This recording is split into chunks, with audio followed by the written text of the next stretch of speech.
This is Ad Infinitum, the only podcast solely devoted to audio ads, what makes them work and how they can work better, where we break down audio ads, which is normally my favorite part. But this episode, we're doing something a little different. I wanted to share with you a recent presentation I gave at Podcast Movement Evolutions in Chicago, what makes audio ads work now. I had given the talk, What Makes Audio Ads Work.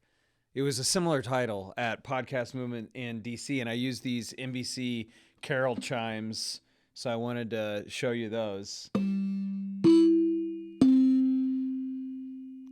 Just because they're fun. It's the power of a sonic brand right there.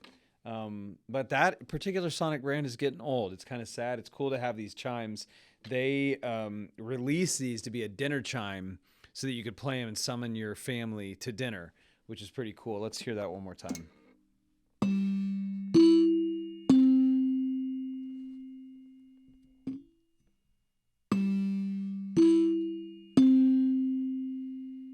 Those are the notes GEC, which is cool because it, as an acronym, it's General Electric Company, which ultimately owned NBC.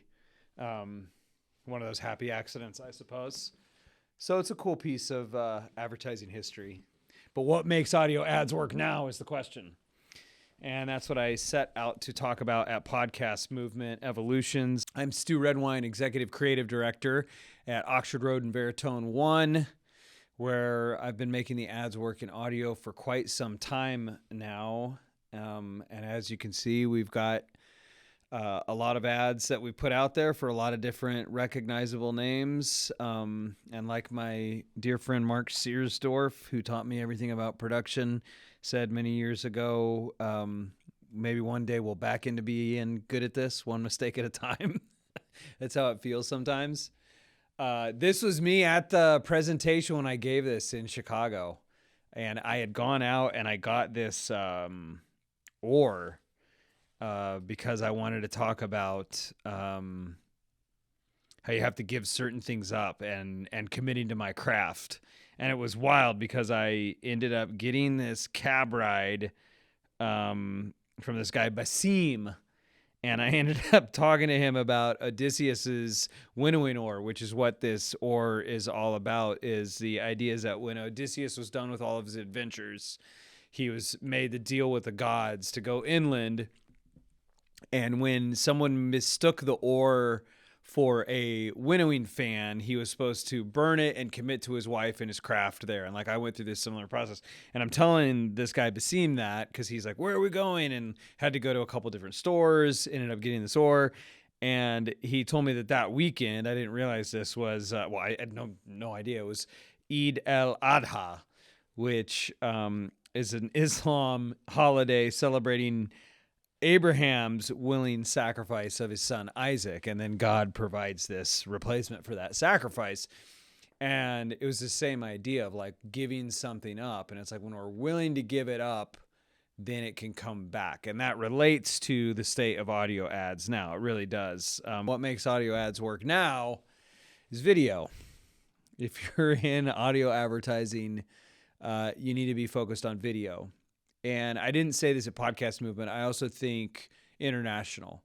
I think the international market is behind where the U.S. market is, but it's going to move through that cycle a lot quicker. Basically, what you've seen with on-demand audio is the life cycle of the history of radio. This is a book I'm reading right now, Listening In, Radio and the American Imagination. That's all about the history of radio and what radio took 30 years to go through to be supplanted with television. On-demand audio has gone through that same life cycle in a much shorter amount of time. And I see two things. One, what makes audio ads work now is video. And two, if you're, is international. But international is just a little bit behind the U.S., and it's going to go through it a lot quicker.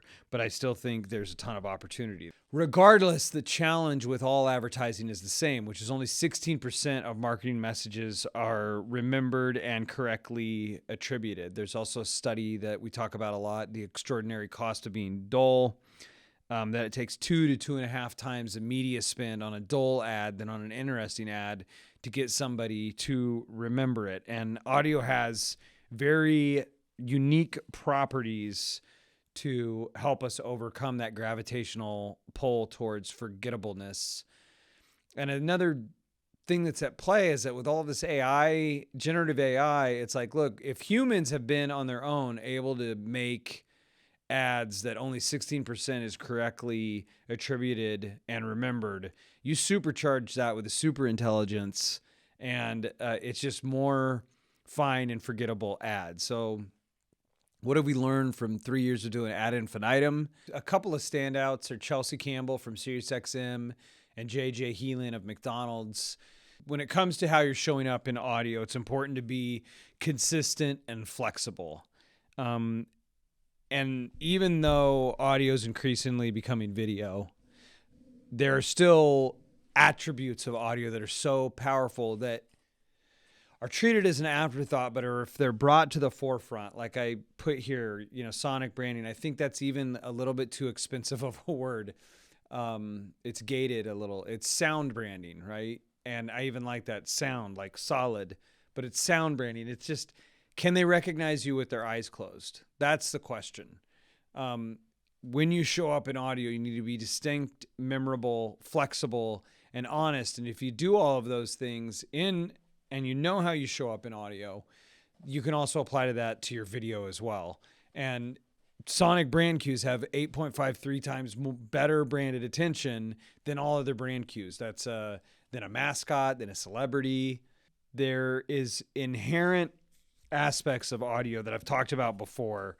It's processed in the same exact part of the brain as emotion and memory. It's our fastest sense. That's always wild to me, that it's faster than even touch. Touch is slower than sound. If you think about it in track and field in the Olympics, they indicate that with a sound because of how quick it is. It's always on. It's 360 degrees. It's incredibly powerful to decide how you're going to show up in sound. And then that applies across everything. All customer touch points, shows up everywhere. Joel Beckerman, the founder of Made Music Studio, who we introduced to Zocdoc, and they worked with them in developing their sonic brand. He talks about how we're building invisible Lamborghinis, and that's super important to take it so seriously because of how incredibly powerful it is. And with great power comes great responsibility, right? And I think a lot of fear. The idea that people are more afraid of speaking in public than dying, singing in public, right, is equally scary. I think the same is true for brands. I know it is. They're afraid to use their voice. And you've got to have courage to use your voice. You've got to have courage to sing. There's so much potential. You have the power to make an invisible Lamborghini if you choose to wield it. And you want to design a sonic identity system that is consistent but also flexible. That is the key. And you unlock incredible parts of the human brain, right?